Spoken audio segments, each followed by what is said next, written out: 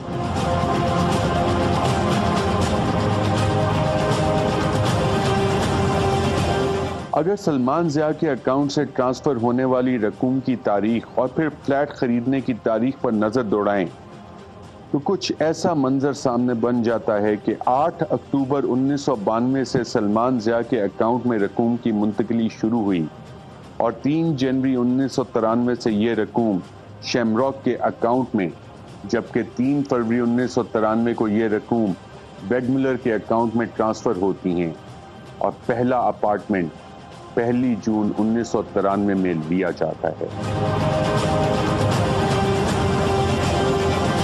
اگر وزیر اعظم کے پارلیمنٹ کے فلور پر دیے گئے بیان کو صحیح مان لیا جائے تو اس منی ٹریل کا کیا کیا جائے جو 1992 میں شروع ہوا اور جون 1993 میں پہلا فلیٹ خریدنے تک جاتا ہے؟ ان چیکس کا کیا کیا جائے جو اس منی ٹریل کی کہانی 2006 سے پہلے کی بتاتے ہیں؟